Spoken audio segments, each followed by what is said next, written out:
Hello everyone, good morning, good afternoon, good evening of class 12th, every student present on that side. I Vinay again welcome each and everyone on the same platform of the Live Physics VK channel.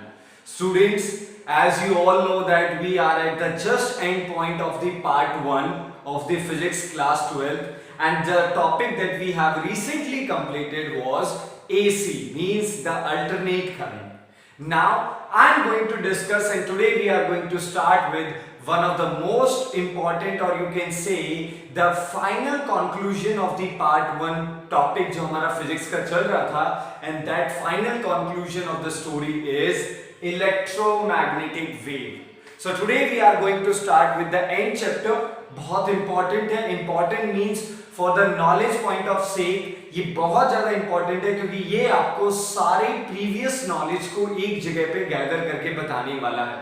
Okay, if I talk about on the behalf of the CBSE और other competitive exams, so the length of this chapter is very short.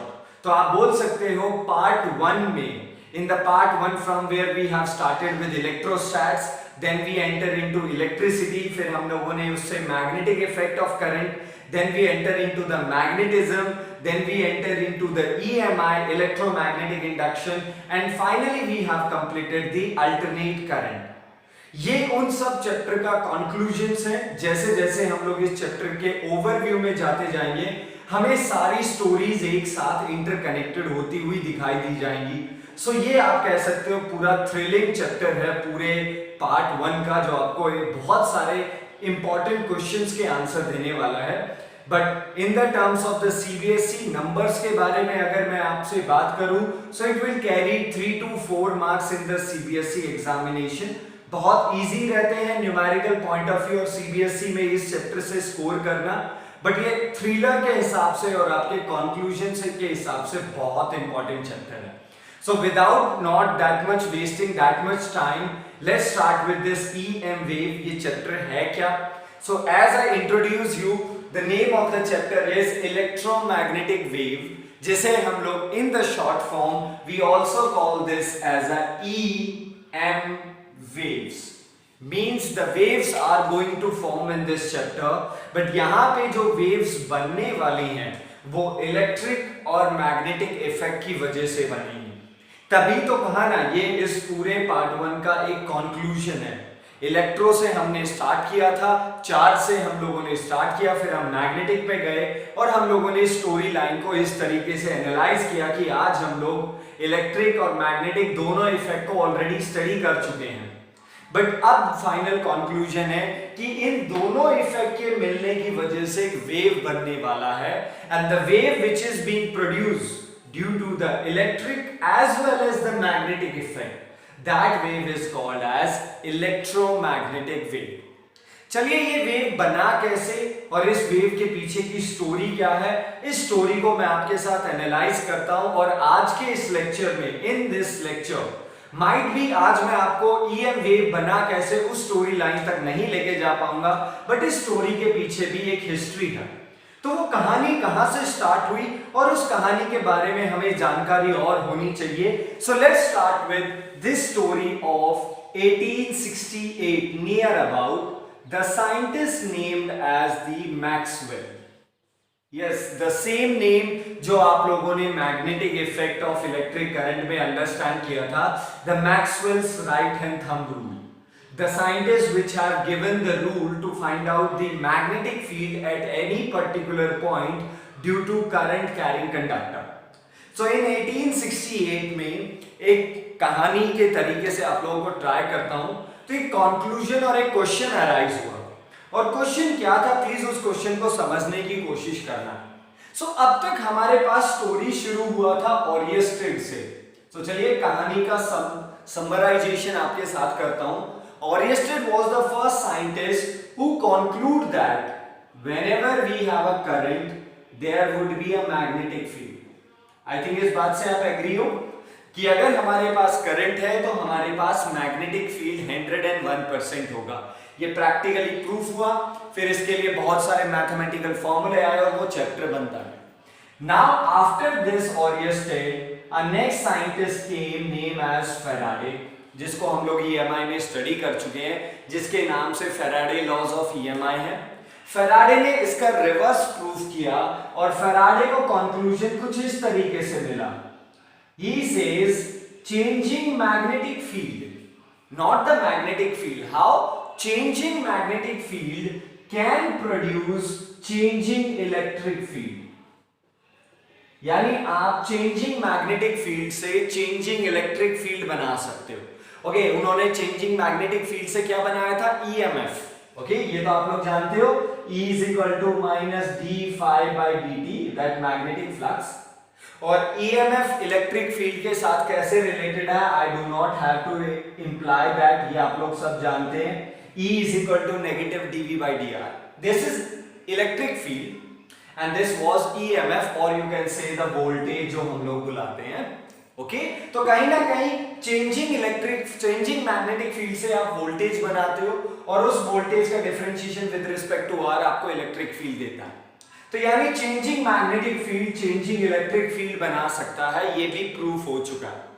सो अब question जो arises था, question था इसका reverse, and the question was if changing magnetic field can produce changing electric field, so the question was, can changing electric field produce the changing magnetic field? Changing electric field क्या changing magnetic field बना सकता है? This is the question which was arises in front of the Maxwell in 1868. So 1868 में Maxwell के सामने जो question रखा गया था, और वो क्वेश्चन ये था कि क्या changing electric field changing magnetic field बना सकता है? हाँ, changing magnetic field changing electric field बना रहा है, ये फैराडे ने प्रैक्टिकली प्रूव कर दिया। फिर लेंजेस ने आके इसके मैथमेटिकल एक्सप्रेशन को और बेटर वे में नेगेटिव साइन को लेके आए, यानी हम लोगों ने इसे पढ़ लिया। बट अब इसके रिवर्स का सवाल है। ओके, कई बार यहाँ पे ये डाउट जाता है कि सर ऑरियस्टेड ने कहा था करंट है तो मैग्नेटिक फील्ड है, but Oersted never talk about how they are being changing, कि करंट वो कांस्टेंट था या वेरिएबल था, उसमें जो मैग्नेटिक फील्ड बना वो कांस्टेंट बना या वेरिएबल बनेगा। So this was the question कि बस करंट है तो मैग्नेटिक फील्ड है, बट चेंजिंग की वजह से, तो अगर चेंजिंग करंट हो तो क्या उससे चेंजिंग मैग्नेटिक फील्ड बनेगा? दिस वाज द क्वेश्चन जो हमें इसको ढूंढना है, और ये एक शॉर्ट समरी है जो आपको अब एक कहते हैं ना बेस देने वाला है इस चैप्टर के लिए। और इस चैप्टर का सबसे पहला बेस वाला जो क्वेश्चन है, जिस क्वेश्चन को लेके अब हम काम करेंगे, जिस क्वेश्चन को लेके मैक्सवेल ने काम किया था, and that question is, and I will request each and everyone out there, वो इस चैप्टर की शुरुआत ही इसी क्वेश्चन से करेंगे। And the question is, so first of all write down the question. Question is, can changing electric field can changing electric field, I am writing in a short form, can changing electric field produce changing magnetic field? Changing magnetic field. This is the question and we will try to find out the solution and the answer for this question. तो अब हम इस question का answer ढूंढने का कोशिश करने जाएंगे कि क्या changing electric field changing magnetic field बना सकता है। ओके, आई नो मैं अभी आपको EM वेव के टॉपिक पे नहीं लेके जा रहा हूं, but let me clear and please be fearful that कि ये इस क्वेश्चन का जो आंसर है वो आपको बहुत हेल्प करने वाला है EM वेव बनाने में, बिकॉज हिस्ट्री भी कुछ ऐसे ही काम किया था। In 1868 जब मैक्सवेल इस क्वेश्चन का आंसर ढूंढने गए थे, so this was the question जिसके आंसर के मिलने के बाद EM वेव यानी इलेक्ट्रोमैग्नेटिक वेव के बनने के चांसेस बढ़ गए थे। तो इलेक्ट्रोमैग्नेटिक वेव ऐसे सडनली नहीं बन गया था कि किसी के प्लान में था कि चलो एक वेव बनाते हैं इलेक्ट्रिक और मैग्नेटिक की हेल्प से। It was not a sudden aspect. वही है जैसे ओरियस्टेड के साथ हुआ था कि आप करने कुछ और जा रहे थे, यहाँ पे मैक्सवेल केवल इस क्वेश्चन का आंसर ढूंढने जा रहा था कि can changing electric field produce changing magnetic field. Yes, changing magnetic field changing electric field बनाता है ये, और फैराडे हैज ऑलरेडी प्रूव कि अगर आप मैग्नेटिक फील्ड चेंज करोगे तो आपके पास EMF इंड्यूस होगा, और वो EMF चेंजिंग भी हो सकता है, जैसे AC जनरेटर में हुआ था ना विद रिस्पेक्ट टू टाइम, और जैसे ही वो चेंजिंग वोल्टेज होगी अगर वोल्टेज वेरिएबल है तो इलेक्ट्रिक फील्ड भी वेरिएबल होगा। तो changing magnetic field, changing electric field, yes it has been 100% true, but क्या ये पॉसिबल है? और मैक्सवेल इसी क्वेश्चन का आंसर सर्च करने के लिए गए थे, और जब उन्हें इस क्वेश्चन का आंसर मिला और उसके बाद कुछ जो मैं आगे आपको स्टोरी बताऊंगा, उसके बाद जाके EM वेव बना है।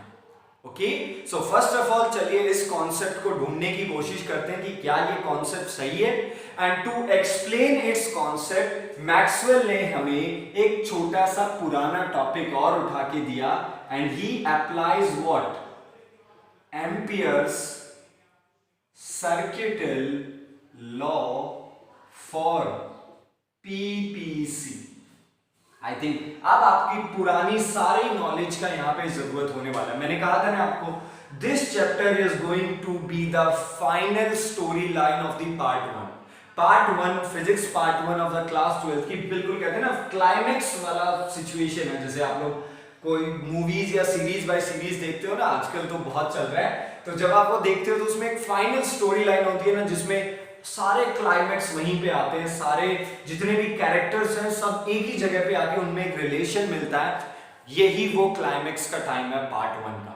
तो इस पार्ट वन में मैक्सवेल ने हमें हमारे सामने क्या रखा? एम्पियर सर्किटल लॉ, जो कि आप लोग जानते हैं कि क्या है, उसके बारे में एक बार फिर से बात करेंगे। But this time he is going to apply the ampere circuital law for PPC. Remember PPC? PP stands for parallel plate capacitor, means parallel plate capacitor के लिए उन्होंने एम्पियर सर्किटल लॉ को अप्लाई किया। अब इससे होगा क्या, ये जवाब आपको धीरे धीरे, जैसे वो कहते हैं ना, आप जैसे जैसे स्टोरी लाइन को, जैसे जैसे आप कैरेक्टर को देखते जाओगे, स्टोरी को समझते जाओगे, आपको हर क्वेश्चन का आंसर मिलेगा। And by the end of this chapter, जैसे ये चैप्टर एंड होगा, आई एम 100% श्योर कि आपको आपके हर क्वेश्चन के आंसर्स मिलने वाले हैं। So please wait for that. Climax है तो थोड़ा सा ध्यान से, क्लाइमेक्स में एक छोटा सा पार्ट भी मिस नहीं होना चाहिए। और क्लाइमेक्स के लिए पुरानी वाली यानी बैक स्टोरी लाइन भी जरूरी है, तो पुराने नॉलेज भी रखने हैं। So let's apply for the Ampere circuital law. तो first of all, what does Ampere circuital law says? It says that line integral of magnetic field B vector dot dl vector, line integration of magnetic field over the closed loop is always equal to mu naught times of total current effect. This was your ampere circuital law, और I think ये सबको याद भी होना चाहिए। हम लोगों ने इसको लेके we have done some mathematical formula by using Ampere circuital law in the previous chapter named as magnetic effect of current. हमने क्या क्या किया था? We find out the magnetic field due to straight line, and most importantly we studied the solenoid. हमने solenoid को पढ़ा, toroid को पढ़ा, and thick wire, if you remember, inside and outside. तो हमने एम्पियर सर्किटल लॉ अप्लाई किया, तो इसका मतलब एम्पियर सर्किटल लॉ बिल्कुल सही है। आप लोग उसे अलग अलग कंडीशन पे लगा रहे हैं और वो आपको मैग्नेटिक फील्ड का एक एक्सप्रेशन देगा। तो आज हम लोग भी यही करने वाले हैं। We are going to apply the Ampere circuital law, but for the case of parallel plate capacitor. चलिए अप्लाई करते हैं और देखते हैं कि क्या कंक्लूजन्स आने वाले हैं। So first of all, I have a parallel plate capacitor. मैंने पैरेलल प्लेट कैपेसिटर कंसीडर किया है, which is being connected across a battery along with a key. Okay, so मेरे पास एक PPC है, I have a parallel plate capacitor. You all know that means I have a two identical parallel plates. Let's suppose the first plate name as a P plate and second plate is named as a Q plate. Okay, so both the plates are identical. जो एक PPC की basic configurations होती है ना कि both the plates should be identical, both the plates should be placed parallelly, plate thin होना चाहिए, तो every चीज वही है हमारे पास। We uses a battery with certain voltage and we uses a key K. हमारे पास key K है जो कि अभी के लिए open है। Now as soon as I plug in the key, जैसे ही मैं key को plug in करता हूँ, means as soon as I switch on the circuit, what is going to happen? The current is going to flow through the circuit. तो जैसे ही मैं की को ऑन करता हूं, सर्किट से क्या फ्लो होने वाला है? The current is going to flow, and we all know that current always flow from positive terminal of the battery to the negative terminal of the battery. So this is I is the amount of current which is being flown. Okay. Now the one thing that one question arises here. The current get start flowing through the capacitor circuit. इस capacitor circuit से current flow कर रहा है। क्यों कर रहा है, इसके लिए हमें एक बार पीपीसी को वापस से समझना पड़ेगा। और अगर हम पीपीसी का वर्किंग प्रिंसिपल पास्ट में जाके एक बार दोबारा से सर्च डाउन करते हैं तो हमारा कॉन्सेप्ट क्या था, the plate which is being connected to positive terminal, this plate will loses the electron. Please statement को ध्यान से सुनना। द प्लेट जो कि आपके पॉजिटिव टर्मिनल के साथ कनेक्टेड है वो इलेक्ट्रॉन को लूज करने वाला है, and the plate which is connected to negative terminal it is going to gain the electron. Okay, तो जैसे जैसे p प्लेट इलेक्ट्रॉन को लूज करता जाएगा the p plate start becoming positive and at the same time q plate electron को receive कर रहा है and that's why the q plate will become negative. तो इसका मतलब p प्लेट पॉजिटिव और q प्लेट नेगेटिव, और जब तक ये इलेक्ट्रॉन का मूवमेंट चलता रहेगा till then the current is being moving. तो इसका मतलब आपके कैपेसिटर से करंट पास हो रहा है, your current is being pass through the capacitor during the charging concept only. ये तभी पॉसिबल है जब तक आप उसे चार्ज कर रहे हैं। तो इस कंडीशन को मैं स्पेसिफाई कर देता हूं, that we are studying the PPC. हम लोग पैरेलल प्लेट कैपेसिटर को स्टडी कर रहे हैं, बट कंडीशन को सब याद रखेंगे। Please everyone out there should remember the condition, and the condition is केवल चार्जिंग के दौरान।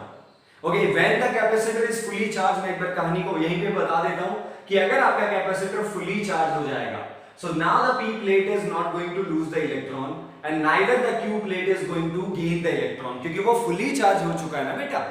तो अगर ये इलेक्ट्रॉन को लूज करेगा नहीं, ये गेन करेगा नहीं, so there would be no movement of electron through the circuit. और अगर सर्किट से कोई इलेक्ट्रॉन का मूवमेंट नहीं है तो सर्किट से कोई करंट नहीं होगा, और अगर सर्किट से करंट ही नहीं है तो आप एम्पियर सर्किटल लॉ के बारे में बात ही नहीं कर सकते। तो यानी एम्पियर सर्किटल लॉ अगर पैरेलल प्लेट कैपेसिटर पे लगाना है तो सर्किट से करंट होना चाहिए, और सर्किट से अगर आप करंट चाहते हो, इफ यू वांट कि सर्किट से करंट अवेलेबल हो, तो उसके लिए आपको कैपेसिटर को केवल चार्जिंग कंडीशन पे कंसीडर करना पड़ेगा। तो जो भी टॉपिक अभी हम फ्यूचर में कंटिन्यू करने जा रहे हैं, प्लीज मैं उसके लिए आप सबको पहले ही कंडीशन बता देता हूं, एंड दैट कंडीशन इज कि we are going to study the PPC. हम लोग पैरेलल प्लेट कैपेसिटर को स्टडी करने वाले हैं, but during the charging only, जब तक वो चार्ज हो रहा है। ठीक है, तो ये जो भी केस बनने वाले हैं अभी और फ्यूचर में, वो चार्जिंग के केस है, तो इस बात को याद रखना। ठीक है, तो ड्यूरिंग द चार्जिंग कैपेसिटर से करंट फ्लो करेगा। ओके, सो अब इसे स्टडी करते हैं, एंड फॉर दैट ये चीज भी आप लोग जानते हैं कि एम्पियर सर्किटल लॉ लगाने के लिए हमें क्लोज लूप चाहिए, एक ऐसा क्लोज लूप जिसपे हम लोग मैग्नेटिक फील्ड पढ़ सके। बट उस क्लोज लूप को आप लोग क्या बुलाते थे, Amperian loop. Amperian loop remind आया, the loop where the magnetic field is same at all points. वो ऐसा लूप, एक ऐसा इमेजिनरी लूप जहां पे हर जगह पे मैग्नेटिक फील्ड क्या हो, सेम हो। तो चलिए ऐसे लूप को स्टडी करते हैं। सो द लूप नंबर 1 जो मैंने यहां पे कंसीडर किया है, everyone check this out, this is the first loop L1। तो मैंने पहला इमेजिनरी लूप ले लिया। कैसे लिया, दिस इज द वायर, ये वायर है आपका आउटसाइड द प्लेट P, और मैंने इसके चारों तरफ एक ऐसा पॉइंट का कंसीडरेशन ले लिया, एक ऐसा लोकेशंस ले ली जिसका वायर से डिस्टेंस हर जगह सेम है। सो लेट्स सपोज इस लूप का radius is small r, so small r is the radius of the loop. तो हमने इसके चारों तरफ एक ऐसा स्मॉल r का इमेजिनरी लूप ले लिया। डन है, so this is our first loop. But ये फर्स्ट लूप कहां पे है, आउटसाइड द प्लेट और इन बिटवीन द प्लेट्स, यानी प्लेट के अंदर है, प्लेट के बाहर है। This is outside the plate. Okay, ऐसे ही similarly one more identical loop, एक और लूप हम लोग कंसीडर करेंगे, and this is your loop number 2, L2। The second loop जो मैंने कंसीडर किया है वो एग्जैक्टली वैसा ही है जैसा लूप 1 है, means same radius, same location, हर चीज वैसी ही है। But the point is that where is the loop 1, loop 1 आपकी प्लेट के आउटसाइड है। If you consider this is as a plate P, अगर आप इसे P प्लेट मानते हैं So loop 1 is just outside the plate and loop L2 is just inside the plate. यानी ये लूप अंदर है, ये लूप बाहर है। और अंदर बाहर पे भी ऐसा नहीं है कि बहुत दूर है। अगर ये आपका P प्लेट है तो लूप L1 P प्लेट के जस्ट बाहर है, जस्ट बाहर है, कुछ ज्यादा दूर भी नहीं लिया है। और जो लूप L2 है वो जस्ट अंदर है। यानी L1 और L2 लूप है वो एक दूसरे के बहुत पास लिए गए हैं। रीजन, क्योंकि इन दोनों के बीच में क्या है, what is the thing which separates the loop L1 and L2? कौन सी चीज है जो दोनों को अलग कर रही है? That is your plate P। और प्लेट के बारे में in the PPC about the parallel plates आप सब जानते हैं कि all the parallel plates mean the ये all the plates in the parallel plate capacitors जो हम लोग लेते हैं वो हमेशा वेरी थिन होता है। तो यानी इस प्लेट का जो थिकनेस है वो बहुत कम है, थिकनेस बहुत कम है। और अगर थिकनेस बहुत कम है, बहुत पतला सा प्लेट है, बट एक जस्ट बाहर है और एक जस्ट अंदर है, तो इसका मतलब दोनों लूप एक दूसरे के बहुत ज्यादा पास में है, बट फिर भी एक सेपरेशन दे रहा है P प्लेट। डन है? तो अब हमारे पास दो एम्पीरियल लूप हो गए और इन दोनों लूप के बारे में पढ़ते हैं। So what we have done, let us consider loop L1, loop L1 of radius small r, of radius small r, just outside the PPC। तो मैंने लूप L1 को जस्ट बाहर ले लिया पैरेलल प्लेट कैपेसिटर के। एंड सिमिलरली लूप L2, ऐसे ही मैंने एक और लूप को कंसीडर किया है, the loop L2 of radius small r। तो हमने भी लूप L2 उसी रेडियस का लिया है, but just inside the PPC। तो हमारा जो लूप L2 है वो पैरेलल प्लेट कैपेसिटर के जस्ट इनसाइड है और लूप जो L1 था वो जस्ट आउटसाइड। डन है? तो चलिए दोनों के लिए एम्पियर सर्कुलर लॉ लगाते हैं। सो दस ACL फॉर लूप L1। तो let us study loop L1 और उसके लिए ACL stands for ampere circular law. चलिए उसके लिए लगाते हैं। तो लूप क्या कहता है ampere circular law? It says B vector dot dl vector is equal to mu naught times of total current effect in the loop। Okay, तो चलिए काम करते हैं। B vector dot dl vector, it is being the dot product of magnetic field and the length vector of the loop। तो अब आप सब everyone यहाँ पे सब ध्यान से देखेंगे क्योंकि हम पुराना ही काम कर रहे हैं मोस्टली, बट एक जो नया चीज आ गया वो PPC है यहाँ पे। बट जो हमारा एम्पीरियल लूप है, जो हमने वायर के चारों तरफ हमने जो एम्पीरियल लूप लिया, it is in a circular shape. और सर्कुलर शेप है तो लूप का length vector it would be along the tangent and magnetic field vector it will be also along the tangent. तो आप यहां से ये वाला जो कॉन्सेप्ट मैंने आपके सामने रखा है इसे आप एक बार रिवाइंड करके जरूर देखें for the ampere circular law को, जहां पे हमने एप्लीकेशन शुरू की थी। So whenever the empyrean loop is circular, जब भी आपका empyrean loop एक circular form में होगा तो उस empyrean loop का length vector वो भी along the tangent होगा और उस point पे magnetic field भी along the tangent ही होगी। It means the B vector and the DL vector, magnetic field vector and the length vector of the loop both are along the tangent। और अगर दोनों ही along the tangent है, so the angle between B and DL would be 0 degree। So it would become BDL cos 0 is equal to what?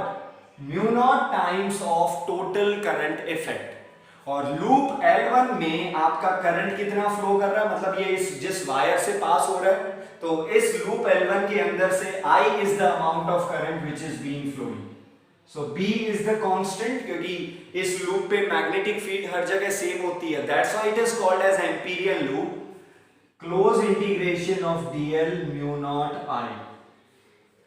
dl means the small, but integration means total। So total length, but किसकी? Loop L1 को जिसको हम पढ़ रहे थे। So the total length of loop L1 is its circumference। तो loop L1 का total length जो उसका सर्कमफेरेंस होगा which is 2 pi r mu naught I और B for the loop L1 is mu naught I by 2 pi r. This is the magnetic field. ये वो magnetic field है जो loop L1 पर हमें मिली, और लूप L1 कहां था? Just outside. तो this is the magnetic field just outside the PPC. ये वो मैग्नेटिक फील्ड है जो पैरेलल प्लेट के जस्ट बाहर है. ठीक है, तो हमने एम्पियर सर्कुलर लॉ अप्लाई किया और पैरेलल प्लेट कैपेसिटर के बाहर कितनी मैग्नेटिक फील्ड होगी ये हमने पता लगा लिया. Now we are going to switch on to the next loop, और जो नेक्स्ट लूप है वो जस्ट इनसाइड है. So again thus Ampere circular law for loop L2. चलिए अब ampere circular law loop L2 के लिए लगाते हैं. तो again B vector dot dl vector is equal to mu naught times of total current effect. And please, it is my request, हर बच्चे से request है, whenever you are going to apply any rule, not for the ACL, जब भी आप कोई भी rule apply करने जा रहे हैं, प्लीज उस रूल के स्टेटमेंट को हमेशा लिखिए बार बार. ये आपको प्रैक्टिस भी देता है और टीचर को भी आइडिया देता है कि आप कौन सा फॉर्मूला लगा रहे हैं. आप डायरेक्ट अगर यूज कर देते हो तो टीचर को आइडिया नहीं रह पाता कि क्या करने जा रहा है. तो please you have to be very much specific here. तो चलिए काम करते हैं. B D L cos 0. Again यहां पे भी लूप सर्कुलर है तो इसका भी length vector along the tangent magnetic field में ड्रॉ नहीं कर रहा हूं क्योंकि थोड़ा सा कंजेस्टेड हो जाएगा, बट अंडरस्टूड पार्ट है. Mu naught times of total current effect. ये थोड़ा सा और बहुत इंटरेस्टिंग पॉइंट है कि जो हमारा लूप L2 है उसके लिए टोटल करंट इफेक्ट कितना है जो आपने इंक्लोज किया. तो loop L2 where it is been located, कहां पे है L2? तो L2 लूप है पैरेलल प्लेट के अंदर. अब पीपीसी के अंदर कितना करंट है, सवाल यहां से उठता है. The question arises here, what is the amount of current inside the plate? और according to our old definition of current, अगर हम अपनी करंट की डेफिनेशन देखें, सो प्लीज आप हेल्प करेंगे. करंट का डेफिनेशन क्या है जो अब तक हम लोगों ने पढ़ा है और जिसको लेके अब तक हम लोगों ने पार्ट 1 को बनाया है. The definition of current is the rate of flow of charge in one particular direction. यानी अब तक हमारे लिए करंट को डिफाइन करने का जो सबसे बेस्ट तरीका होता था, या हम बोल सकते हैं कि करंट को एग्जिस्ट कराने का जो सबसे बेस्ट तरीका है, that method is flow of charge. यानी हमारे लिए करंट तभी एग्जिस्ट करता है जब चार्जेस फ्लो करते हैं. आई थिंक यही है, यही तो अब तक करंट की डेफिनेशन रही है, या यही वो हालात है, यही वो कंडीशन है. यानी जब जब भी चार्ज फ्लो किया तभी करंट रहा है, या फिर आप उल्टा बोलिए कि जहां जहां पे करंट है वहां वहां पे चार्ज फ्लो करता है. तो आउटसाइड द प्लेट समझ में आता है, because outside the plate there is a wire which is connecting the P plate with the Q. ये आउटसाइड कनेक्शन है यहां से होते हुए. तो आपका इलेक्ट्रॉन, जैसे मैंने आपको स्टार्टिंग में बताया और हमने प्रिंसिपल ऑफ पीपीसी भी पढ़ा हुआ है ऑलरेडी पहले, तो हमारी पी प्लेट इलेक्ट्रॉन को लूज करती है और क्यू प्लेट उसे गेन करती है. बट आप रास्ते को देखिए, उस रास्ते को देखिए जिससे इलेक्ट्रॉन जा रहा है. So electron is moving along through the wire, through the battery की, and then reaches to the Q. इसका मतलब इलेक्ट्रॉन पी प्लेट से होते हुए क्यू प्लेट तक वायर के थ्रू जा रहा है. तो इसका मतलब इलेक्ट्रॉन वायर के थ्रू यानी बाहर मूव कर रहा है, तो इसलिए करंट बाहर रहा. But what you can talk about in between the plates? क्या आप प्लेट के अंदर के बारे में क्या बात कर सकते हैं? चलिए एक बार इसके बारे में बात करते हैं. तो सबसे पहले ये देखते हैं कि what exist in between the plates. Plates के अंदर क्या एग्जिस्ट करता है, सबसे पहला सवाल. तो जब भी पहले पीपीसी बनाया, तो जब हमने नॉर्मल पैरेलल प्लेट कैपेसिटर बनाया, तो what is the medium in between the plates? Plate के बीच में वो मीडियम क्या था? एयर. तो हमारा जो सबसे पहला और सबसे कहते हैं ना बेसिक जो पीपीसी था उसमें एयर था. ठीक है, फिर उसके बाद हम लोग उसके अंदर मीडियम डालते थे. बट अगर आप एक बार चेकआउट करें, the medium that we insert in between the plates, वो मीडियम हमेशा डाइइलेक्ट्रिक होता था. Dielectric means insulator, not the conductor. Now the point is that कि अगर हमारे प्लेट के अंदर अगर इंसुलेटर है, जो कि मैं सबसे बेसिक से काम करता हूं, एयर है, तो air is a bad conductor. Air is a bad conductor means air does not allow the flow of charge through it. यानी आपका इलेक्ट्रॉन P प्लेट से Q प्लेट तक गया and please follow my finger P to Q through this way, तो आपका एक current exist किया, obvious सी बात है द फ्लो ऑफ करंट और the direction of current is always opposite to the direction of electron, that's well and good और वो सही भी चल रहा है और ये एग्जिस्ट कर रहा है। But what you can talk about in between the plates, plate के अंदर तो आपके पास एयर है जो कि बैड कंडक्टर है, जो कि आपके इलेक्ट्रॉन को फ्लो अलाउ नहीं करेगा, यानी आपका जो Q प्लेट है उससे P प्लेट तक इलेक्ट्रॉन जंप नहीं कर सकता है। ऐसा नहीं हो सकता, अगर मैं आपको एक गाइडेड बात बताऊं कि ऐसा नहीं हो सकता कि Q प्लेट से आपका इलेक्ट्रॉन P प्लेट पे आ गया हो, this would not be possible because अंदर कौन है, there is being air inside the plate जो कि बैड कंडक्टर। अब यहां से क्वेश्चन अराइज होता है, the question arises is that, पहली तो करंट की डेफिनेशन उसको ध्यान में रखिए, दूसरा करंट किसी भी सर्किट में एग्जिस्ट कब करता है, एक और सवाल यहां से अराइज हुआ, that means current always forms in a circuit which is always close in nature, यानी कोई भी सर्किट अगर क्लोज है तभी आपका करंट उस सर्किट में एग्जिस्ट करेगा। अब यहां पे ध्यान दीजिए, वेदर दिस पीपीसी सर्किट, ये पैरेलल प्लेट का जो ये सर्किट बनाया है मैंने कि battery and PPC and wire को लेके, क्या ये एक्चुअल में क्लोज सर्किट है? क्लोज सर्किट मतलब आपके इलेक्ट्रॉन को फ्लो करने के लिए, पूरी साइकिल में फ्लो करने के लिए गाइडेड पाथ चाहिए, यानी एक कंडक्टर चाहिए। तो P प्लेट से लेके Q प्लेट तक ये तो कंडक्टर है, ये तो गाइडेड पाथ है, बट Q to P तो बीच में एयर है, इसका मतलब आपका इलेक्ट्रॉन Q से P नहीं जा सकता, और अगर आपका इलेक्ट्रॉन Q से P नहीं जा सकता, इट मींस आपके इलेक्ट्रॉन को फ्लो करने के लिए कंप्लीट गाइडेड पाथ मिला ही नहीं, और अगर ऐसा है तो फिर ये करंट एग्जिस्ट क्यों कर रहा है? और अगर हम यहाँ पे एमीटर लगा दें, if I connect an ammeter, everyone check this out, if I connect an ammeter, negative terminal of the ammeter with the negative and positive terminal of the ammeter with the positive, तो ammeter आपको क्या दिखाता है?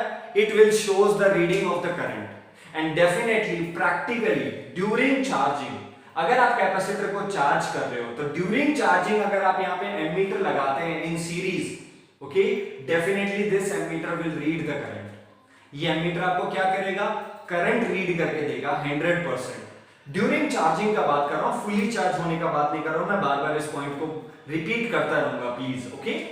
सो इसका मतलब आपके पास current exist कर रहा है, ये प्रैक्टिकली आप लोगों को डिवाइस मेजर करके दे रहा है, बट सवाल ये उठता है कि सर्किट अगर कंप्लीट नहीं है तो फिर करंट कैसे एग्जिस्ट किया? ये हमारी करंट की ट्रेडिशनल डेफिनेशन या करंट का जो ट्रेडिशनल जो पुराना बिहेवियर या पुराना जो तरीका है ना, उसके ऊपर एक क्वेश्चन मार्क लगा रहा है कि अब तक तो हमें यही सिखाया गया या हम लोगों ने यही ऑब्जर्व किया कि अगर सर्किट कंप्लीट है, क्लोज है, देन ओनली सर्किट से करंट फ्लो करता है। अगर किसी वायर में बीच में ब्रेक डाउन हो गया, किसी वायर को बीच में से काट दिया आपने, तो आपका सर्किट इनकम्प्लीट है, और अगर सर्किट इनकम्प्लीट है तो करंट फ्लो नहीं करता।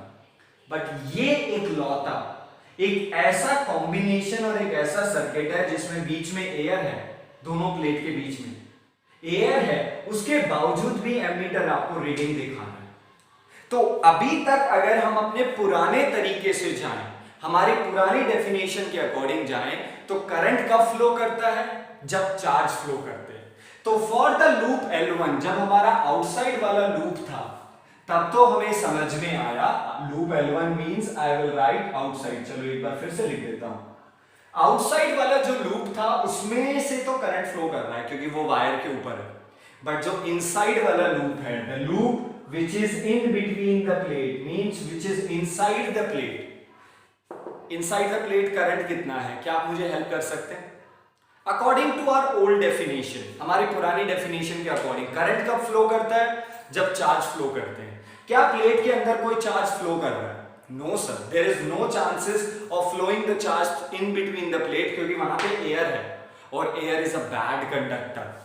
और अगर बाय चांस कोई ये सोचता है, इफ एनीबॉडी थिंक्स सर हो भी सकता है, क्या पता एयर से चार्ज P प्लेट से Q प्लेट जाए या Q से P चला जाए, well and good, I accept, होता है ऐसा, देयर आर सर्टेन कंडीशंस जिसमें एयर के थ्रू भी चार्जेस मूव कर जाते हैं, but in case of PPC अगर पैरेलल प्लेट कैपेसिटर के केस में ये हो रहा होता तो रिमेंबर वन थिंग, जब भी आपके charges one point two another point move करते हैं through the air, first of all उसके लिए एयर को आयोनाइज होना पड़ेगा, जिसके लिए आपको बहुत स्ट्रॉन्ग इलेक्ट्रिक फील्ड की जरूरत होगी जो पैरेलल प्लेट कैपेसिटर के पास इतनी ज्यादा नहीं बन सकती।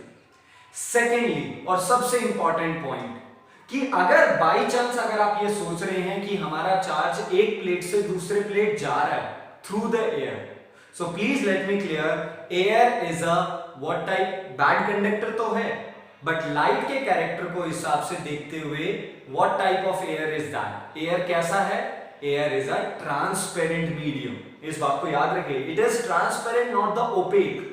ट्रांसपेरेंट मींस जिसके थ्रू हम लोग देख सकते हैं।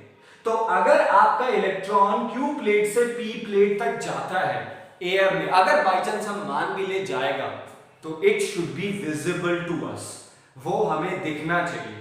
और ये जब भी ऐसा होता है एयर के थ्रू जब चार्जेस एक जगह से दूसरी जगह जाते हैं, it is visible to us, हम उसे देख सकते हैं और हम उस लैंग्वेज या उस वर्ड को, प्लीज मैं यहां लिख के बता रहा हूं, हम लोग उसे क्या बुलाएंगे, स्पार्क। क्या बुलाते हैं, स्पार्किंग होती है ना, बोलते हैं स्पार्किंग हो रही है किसी भी सर्किट में। स्पार्किंग का मतलब आप उसे देख पा रहे हो, और स्पार्किंग है इसका मतलब वहां पे यही है कि इलेक्ट्रॉन एक जगह से दूसरी जगह जा रहा है, बट किसके थ्रू, एयर के थ्रू। बट अगर ये यहां से यहां जाता, अगर इलेक्ट्रॉन क्यू से पी जंप करता, अगर एक मोमेंट के लिए मान ले कि सर ऐसा हो रहा है, तो हमें वो दिखना चाहिए, there should be a spark in between the plates, but ऐसा कुछ नहीं होता है। तो इसका मतलब ये हुआ कि प्लेट के बीच में कोई स्पार्क नहीं है, इसका मतलब प्लेट के बीच में Q से P कोई इलेक्ट्रॉन मूव नहीं कर रहा। और अगर in between the plate there is no movement of electron, तो डेफिनेटली वहां पे करंट जीरो होना चाहिए। समझे इस बात को? तो फॉर द लूप L2I0, क्योंकि वहां पे कोई इलेक्ट्रॉन का मूवमेंट ही नहीं है, और अगर इलेक्ट्रॉन का मूवमेंट नहीं है तो करंट नहीं होना चाहिए। समझे इस बात को? आउटसाइड एंड इनसाइड ये थोड़ा सा फर्क है। तो अगर हम इसे सॉल्व करते हैं, b close integration of dl is equal to 0, mu naught into 0, it will be 0, and b2 it is 0। और ये b2 कहां पे था? It was just inside the PPC. Now अब आपके पास दो रिजल्ट है। अब हमारे पास टू इंपॉर्टेंट रिजल्ट्स हैं पीपीसी पे। हमने पैरेलल प्लेट कैपेसिटर पे एम्पियर सर्किटल लॉ को अप्लाई किया और हमें टू इंपॉर्टेंट रिजल्ट मिले। रिजल्ट नंबर 1 कि अगर हम प्लेट के जस्ट आउटसाइड हैं, प्लीज मैं इस वर्ड को बार बार वर्ड यूज कर रहा हूं, जस्ट, इट मींस ज्यादा दूर नहीं हो, बस बिल्कुल जस्ट बाहर हो। तो अगर हम प्लेट के जस्ट बाहर है, वहां पे मैग्नेटिक फील्ड अवेलेबल है, how much, mu naught I by 2 pi r, where I stands for the current through the wire and R जो भी आपने एम्पीरियल लूप की रेडियस लिया। बट अगर हम प्लेट के जस्ट अंदर की तरफ आ जाएं, बट किसके अंदर, प्लेट के अंदर, मींस पीपीसी के अंदर। और प्लेट के बारे में मैं फिर से बात बता देना चाहता हूं, प्लेट का थिकनेस नेग्लिजिबल होता है, तो थिकनेस बहुत कम है, यानी वेरी थिन प्लेट है। और अगर प्लेट बहुत थिन है तो उसके जस्ट आउटसाइड हो फिर जस्ट इनसाइड हो, इसका मतलब आपने डिस्टेंस को ज्यादा कवर नहीं किया, बस लोकेशन बदल दी। और अगर हम उसके जस्ट इनसाइड आते हैं तब वहां पे मैग्नेटिक फील्ड 0। इसका मतलब आपके पास एक रेफरेंस पॉइंट है जिसे मैं रखना चाहूंगा। Imagine that I have a paper in front of me, मेरे पास एक पेपर है, ओके तो ये पेपर एक थिन प्लेट की तरह है। इमेजिन करो ये पी प्लेट की तरह है, ओके थिन है, बहुत थिन दिख रहा है आपको, ओके सो लूप L1 कहां है, बाहर है। यानी अगर आप प्लेट के जस्ट बाहर हो तो आपके पास मैग्नेटिक फील्ड अवेलेबल है, let's suppose 1 Tesla 2 Tesla and जो भी हो, व्हाटएवर बी दैट। बट अगर आप अपने पॉइंट को या आप अपने लूप को प्लेट के जस्ट अंदर ले आते हो, बिल्कुल अंदर यहां पे, तो अगर आप अपनी प्लेट को जस्ट इनसाइड ले आते हो तो वहां पे मैग्नेटिक फील्ड है ही नहीं। अब सवाल और क्वेश्चन यहां पे ये अराइज होता है जो सबसे पहले इस चीज को कॉन्ट्राडिक्ट करता है कि अगर आप यहां पे हो तो आपके पास मैग्नेटिक फील्ड है, और अगर आप जस्ट अंदर चले जाते हो तो आपके पास मैग्नेटिक फील्ड नहीं है। और अगर आप फिर यहां पे आ जाते हो, अगर मैं लूप L1 को यहां पे ले लेता, इमेजिन दैट, अगर मैं लूप L1 को यहां पे ले लेता तो यहां पे भी मैग्नेटिक फील्ड होती। इसका मतलब क्या हो रहा है कि प्लेट के बाहर मैग्नेटिक फील्ड अवेलेबल है बट प्लेट के अंदर ही नहीं है, और फिर जब प्लेट के बाहर गए फिर से अवेलेबल हो गए। इसका मतलब यहां पे मैग्नेटिक फील्ड है, there is a magnetic field and suddenly magnetic field will become zero. एकदम से हो गया ना, बाहर था, जब तक आप जस्ट बाहर थे आपके पास मैग्नेटिक फील्ड थी, और जैसे ही जस्ट अंदर आए मैग्नेटिक फील्ड एकदम से जीरो हो गई, और जैसे ही अगली बार अगली प्लेट के फिर बाहर जाओगे तो मैग्नेटिक फील्ड एकदम से हो जाएगा। तो समझ रहे हो पॉइंट को कि मैग्नेटिक फील्ड है फिर जीरो एंड फिर अचानक से फिर होगी। इट मींस एक जगह पे मैग्नेटिक फील्ड है फिर नहीं है फिर है। दिस शोज कि मैग्नेटिक फील्ड तो डिसकंटिन्यूअस है। ये क्या दिखा रहा है? So let us take this as a equation 1 and this as a equation number 2. So what does it indicates? Equation 1 and 2 shows magnetic field is discontinuous.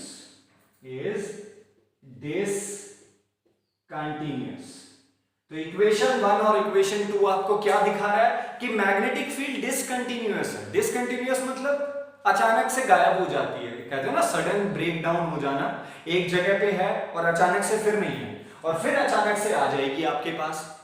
तो इसका मतलब इक्वेशन 1 आपको कह रहा है कि मैग्नेटिक फील्ड है आपके पास, आउटसाइड है, और जैसे इस प्लेट के अंदर आते हो मैग्नेटिक फील्ड नहीं होती है। यानी मैग्नेटिक फील्ड को सडनली कुछ वैल्यू से उठा के एकदम से जीरो पे आ जा रहा है, और ये हम मैथमेटिकली प्रूफ कर रहे हैं। तो अगर ऐसा है तो इसका मतलब मैग्नेटिक फील्ड डिसकंटिन्यूअस दिखा रहा है। But you all know that the point जब से हमने मैग्नेटिक फील्ड को स्टडी किया है means from 10th class onwards, और हमने 12th क्लास में भी मैग्नेटिक फील्ड और उसकी प्रॉपर्टीज को पढ़ा है। So you all are very much aware that magnetic field is never discontinuous, never. यानी मैग्नेटिक फील्ड कभी भी डिसकंटिन्यूअस नहीं होता है। बट यहां पे तो इक्वेशन 1 और इक्वेशन 2 ये दिखा रहे हैं कि वो तो डिसकंटिन्यूअस है, मतलब कंटिन्यू नहीं है, हो रही है फिर टूट जा रही है, मतलब पहले आ रही है फिर अचानक से जीरो और फिर अचानक से वैल्यू। तो ये दिखा रहा है ना कि मैग्नेटिक फील्ड तो डिसकंटिन्यूअस है नहीं है, मतलब बीच में सडन ब्रेक आ गया, बीच में टूट गई, गायब ही हो गई। तो इसका मतलब it shows magnetic field is discontinuous. But in real और in practical life magnetic field कभी भी डिसकंटिन्यूअस नहीं होता है, वो हमेशा कंटिन्यूअस फॉर्म में होता है। तो इसका मतलब क्या हुआ?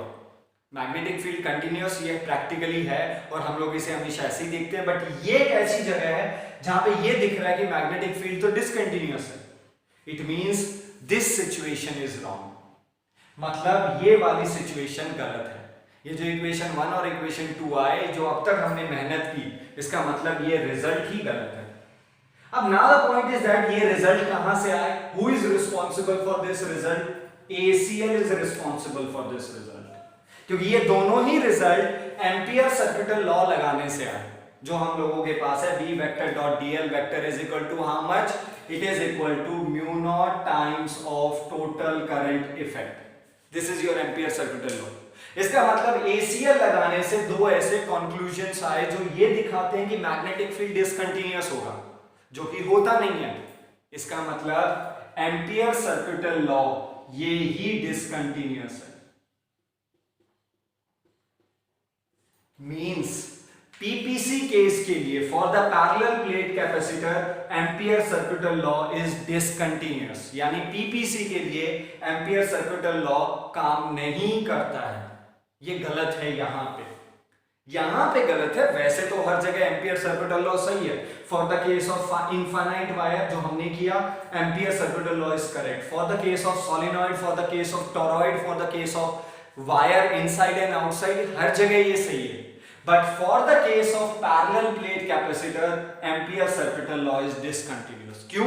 क्योंकि ये रिजल्ट ही ऐसे दे रहा है ना, ये दो ऐसे रिजल्ट दे रहा है आउटसाइड और इनसाइड के लूप के लिए जो पॉसिबल ही नहीं है, जो कि क्योंकि ये दोनों रिजल्ट क्या दिखा रहे हैं कि मैग्नेटिक फील्ड डिसकंटिन्यूअस होगी, जो कि कभी होती नहीं है। इसका मतलब ये दोनों रिजल्ट गलत हैं, और ये दोनों रिजल्ट कहां से आए? Who is responsible for these result? ACL, ampere circuital law responsible. इसका मतलब ampere circuital law is discontinuous. Done है? तो यहां पे मैक्सवेल ने जब ampere circuital law parallel plate capacitor के लिए लगाया तो उसे कंक्लूजन कुछ अजीब से मिले, जो कि सही नहीं है। तो इसका मतलब ampere circuital law is not true for the PPC.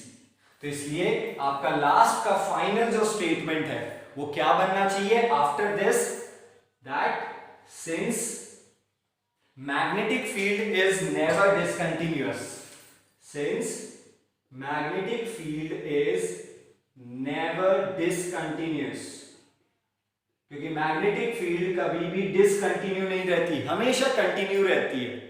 But ये रिजल्ट तो कुछ और ही दिखा रहे हैं, इसका मतलब इन रिजल्ट को लाने के लिए जो भी रिस्पॉन्सिबल है, दस ACL यानी ampere circuital law is discontinuous. अगर मैग्नेटिक फील्ड डिसकंटिन्यूअस नहीं हो सकती, जो कि यहां पे दिख रहा है, इसका मतलब इनका जो बनाने वाला लॉ है is discontinuous for PPC. So this is our first topic for the today's lecture जो हमें चेकआउट करना है। ओके, मैंने आपके सामने क्वेश्चन रखा था, can changing electric field produce changing magnetic field? Yes, हम इस क्वेश्चन का जवाब ढूंढने के लिए आगे बढ़ रहे हैं, बट उस जवाब से पहले हमें एम्पियर सर्किटल लॉ के बारे में कुछ जानना था। So there is a ampere circuital law for the PPC, जो कि हमें गलत साबित हुआ, और ये गलत साबित करना आपको आना चाहिए कि एम्पियर सर्किटल लॉ रॉन्ग कैसे है। और अगर आपको ये मालूम है कि ये चीज रॉन्ग है, तभी आप इस चीज को करेक्ट प्रूफ कर सकते हैं। ठीक है, तो first of all please note it down, ampere circuital law for PPC, write down the statement, draw the diagram, make both the conclusion, and finally ये जो रेड मार्कर से लिखा हुआ है ये आपका फाइनल कंक्लूजन है। Okay, it shows ACL is discontinuous for parallel plate capacitor. Please note it down first.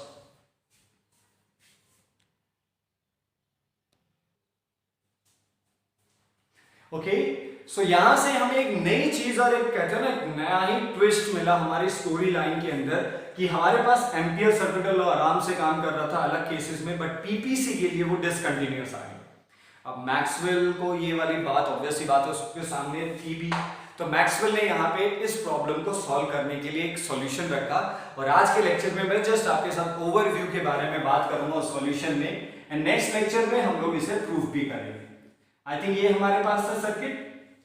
So what things, क्या ऐसी क्या चीज थी जो एम्पियर सर्किटल लॉ को पैरेलल प्लेट कैपेसिटर के लिए रॉन्ग करती थी, गलत करती थी? क्या थी? बाहर कोई इश्यू था? नहीं, बाहर कोई इश्यू नहीं था, इश्यू था अंदर। यहां पे कुछ सवाल थे। सवाल नंबर 1 और क्वेश्चन नंबर 1 इज दैट कि अगर ये सर्किट कंप्लीट नहीं है तो फिर आपको एमीटर रीडिंग कैसे दिखाना है? क्योंकि सर्किट कंप्लीट होता है तभी आपको करंट मिलता है, बट सर्किट इनकम्प्लीट है, एयर है। और मैं फिर से बात कर रहा हूं, please, I am only talking about during charging case. मैं बार बार इस बात को बोलता रहूंगा कि मैं केवल चार्जिंग के बारे में बात कर रहा हूं। तो अगर ये सर्किट इनकम्प्लीट है क्योंकि बीच में एयर है, तो फिर आपका करंट कैसे मिल रहा है? पहला ये। दूसरा कि एम्पियर सर्किटल लॉ यहां पे गलत इसलिए हो गया क्योंकि बाहर करंट था, अंदर करंट ही नहीं था। तो इन दोनों चीजों के सॉल्यूशन के लिए यहां पे एक नया करंट आया, and he introduced that current as a displacement current. So this is the topic that I am going to start in the next lecture, and that topic is displacement current. According to the 2020 and 21, due to this pandemic, आप जानते हैं हमारे syllabus में कुछ reductions हुई हैं, and through from the EM wave से जो चीज हमारे पास रिमूव किया गया है, that topic is displacement current. So might be जिस टॉपिक के बारे में मैं आपसे आज और कल बात करूंगा, मींस नेक्स्ट लेक्चर में, ये हमारे CBSE सिलेबस में नहीं है ऑफिशियली, बट जब तक आप ये कॉन्सेप्ट नहीं समझेंगे, जब तक आपको इस सवाल का जवाब नहीं मिलेगा, unless until you will not get the answer that can changing electric field produce changing magnetic field, I am not sure कि आप लोग EM वेव को समझ पाएंगे। आपको पहले सवालों के जवाब ढूंढने पड़ेंगे, क्योंकि अगर आपके पास हर क्वेश्चन का आंसर प्रायरली है, पहले से है, देन ओनली आप लोग किसी चीज को बनाने के बारे में सोच सकते हो। आप किसी चीज को डायरेक्ट बनाने जा रहे हो और आपको यही नहीं मालूम कि उसके पीछे के रीजंस क्या हैं, तो डेफिनेटली ये आपको लिए कंसर्न पॉइंट है। तो अब मैक्सवेल ने हमें एक नई स्टोरी लाइन दी। मैक्सवेल ने बताया कि हमारे पास यहाँ पे दो टाइप के करंट होते हैं। The number one current is called as conduction current. क्या बुलाएंगे इसे? कंडक्शन करंट, वो करंट जो चार्ज के फ्लो की वजह से होता है। और चार्ज कहां से फ्लो हो रहा था? वायर से। यानी जो अब तक हम जिसे सिंपल करंट नाम देते थे, मैक्सवेल ने उसे कंडक्शन करंट का नाम दे दिया।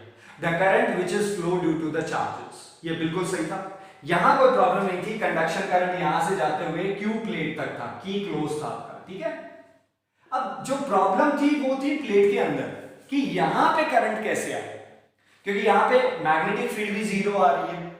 और अगर मैग्नेटिक फील्ड जीरो है वो इसलिए क्योंकि यहां पे करंट ही नहीं था, और अगर करंट नहीं है तो फिर सर्किट कंप्लीट कहां से हुआ? सो फॉर दैट मैक्सवेल ने एक नए करंट को इंट्रोड्यूस किया, डिस्प्लेसमेंट करंट। और मैक्सवेल ने क्या कहा, देखो ये करंट कब हो रहा है, यानी ये एमीटर रीडिंग कब दे रहा है? जब आप चार्ज हो रहे हो। चार्ज होने का मतलब पी प्लेट पॉजिटिवली चार्ज बढ़ती जा रही है and Q plate is becoming negative charge. धीरे धीरे चार्जिंग की बात कर रहा हूं। सो ड्यूरिंग द चार्जिंग, एक ओवरव्यू देता हूं। ड्यूरिंग द चार्जिंग क्या हो रहा है बेटा? क्यू चेंज हो रहा है प्लेट में। और ये तो आप जानते हैं कि दो प्लेट्स के बीच में एक इलेक्ट्रिक फील्ड बनती है which is equal to sigma by efficient naught. मैंने कहा ना पुरानी सारी चीजों की जरूरत पड़ेगी यहां पे। सो इलेक्ट्रिक फील्ड कितना बनता है to been between the two plates? Sigma by efficient naught, where sigma is equal to Q by A. इसका मतलब ड्यूरिंग चार्जिंग चार्ज चेंज हो रहा है, धीरे धीरे बढ़ रहा है, पॉजिटिवनेस बढ़ रही है, यहां पे नेगेटिवनेस बढ़ रही है। तो अगर चार्ज चेंज होगा तो इन between the plates electric field भी चेंज होगी। क्या होगी? इलेक्ट्रिक फील्ड चेंज होगी। अब मैक्सवेल ने कहा, मैक्सवेल सेज डेफिनेटली, मैक्सवेल का ये काम थ्योरेटिकल था बट एक वैलिड रीजन के साथ था कि ड्यूरिंग चार्जिंग क्यू चेंज होता है। आई थिंक आप इस चीज को मानेंगे। और अगर चार्ज चेंज होगा तो इलेक्ट्रिक फील्ड भी चेंज होगी, इस बात को भी आप मानेंगे क्योंकि हमने पढ़ा हुआ। तो मैक्सवेल ने कहा this changing electric field must produce, please इस स्टेटमेंट पे ध्यान दीजिए कि इस इलेक्ट्रिक फील्ड को मस्ट ये प्रोड्यूस करना चाहिए। क्या प्रोड्यूस करना चाहिए? It must produce changing magnetic field, must होना ही चाहिए। और अगर ये चेंजिंग मैग्नेटिक फील्ड देता है तो according to Faraday changing magnetic field से ईएमएफ और ईएमएफ से आगे जाके क्या? करंट बन जाता है। तो मैक्सवेल ने ये जो इलाका है ना, ये जो रीजन जिसमें अब तक कोई करंट नहीं था, जिसको देख के हम ये बोल रहे थे यार ये तो इनकम्प्लीट सर्किट है, मैक्सवेल ने इस सर्किट को भर दिया। मैक्सवेल ने इस वैकेंसी को फिल कर दिया एक नए करंट से, और जिसका नाम दिया डिस्प्लेसमेंट करंट, जो पी प्लेट से क्यू प्लेट तक डिस्प्लेस करता है। बट ये करंट बना कैसे? क्योंकि वहां पे ईएमएफ बनी। ईएमएफ कैसे बनी? क्योंकि इस रीजन में मैग्नेटिक फील्ड चेंज हुआ होगा, और वो मैग्नेटिक फील्ड क्यों चेंज हुआ होगा उसके लिए उन्होंने रीजन दिया, क्योंकि इस रीजन में इलेक्ट्रिक फील्ड चेंज हो रही है। इलेक्ट्रिक फील्ड क्यों चेंज हो रही है? क्योंकि इस रीजन में चार्ज चेंज हो रहा है, क्योंकि हम ड्यूरिंग द चार्जिंग की बात कर रहे हैं। और यहां से इस सवाल का जवाब मिलना शुरू हुआ। हम इसे कल मैथमेटिकली भी करके देखेंगे, मींस नेक्स्ट लेक्चर में, बट आई थिंक थ्योरेटिकली आपको सवाल का जवाब मिल गया। यस, चेंजिंग इलेक्ट्रिक फील्ड से मैग्नेटिक फील्ड चेंज होती है, तभी वहां पे जाके करंट बनता है जिसे हम डिस्प्लेसमेंट करंट का नाम देते हैं। तो यानी यहां से एक नए करंट का इंट्रोडक्शन हुआ, एक ऐसा करंट जिसके फ्लो करने या जिसके एग्जिस्ट होने के लिए चार्ज के फ्लो की जरूरत नहीं है। क्योंकि देखो अब तक हमारे पास करंट यही था कि करंट तभी एग्जिस्ट करता है जब चार्ज फ्लो करता है। बट मैक्सवेल ने 1868 में एक नए ही करंट को इंट्रोड्यूस किया कि एक और करंट बन सकता है, करंट बन सकता है। बट कब बन सकता है? जब आप इलेक्ट्रिक फील्ड चेंज करें। क्योंकि अगर आप इलेक्ट्रिक फील्ड चेंज करेंगे तो डेफिनेटली वहां पे मैग्नेटिक फील्ड चेंज होगा ही, यानी changing electric field changing magnetic field बना सकता है। तो आपके इस सवाल का जवाब क्या है? Yes, changing electric field can produce changing magnetic field. और उस चेंजिंग मैग्नेटिक फील्ड से ऑब्वियस सी बात है, जब भी मैग्नेटिक फील्ड चेंज होगा तो फ्लक्स चेंज होगा, according to EMI flux change होगा तो ईएमएफ बनेगा, और ईएमएफ बनेगा तो करंट तो बनेगा ही बनेगा। इसी तरीके से करंट पी प्लेट से क्यू प्लेट तक जा पाता है, यानी इन between the plates current exist करता है। बट एक ऐसा करंट जिसके एग्जिस्ट करने के लिए चार्ज का फ्लो करने का जरूरत नहीं है, चार्ज का चेंज करने का जरूरत है, चेंज ना कि फ्लो। और इसी वजह से इस करंट को नाम दिया गया displacement current. So I think आपको आज by the end of the story, आज की स्टोरी में एक छोटा सा सस्पेंस आपको क्लियर हो गया होगा कि कैपेसिटर के बीच में करंट कैसे फ्लो करता है, कि इंस्पाइट यहाँ पे एयर है बट फिर भी एमीटर आपको करंट दिखा रहा है, और वो तो कंप्लीट सर्किट में होता है, बट यहाँ तो एयर है तो फिर कैसे दिखा रहा है?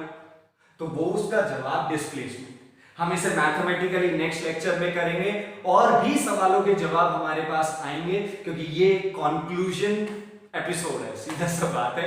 ये हमारी पार्ट 1 वेब सीरीज का एक कंक्लूजन एपिसोड है, जिसमें हमें पुरानी चीजें आपस में रिलेट होती हुई दिखाई देंगी।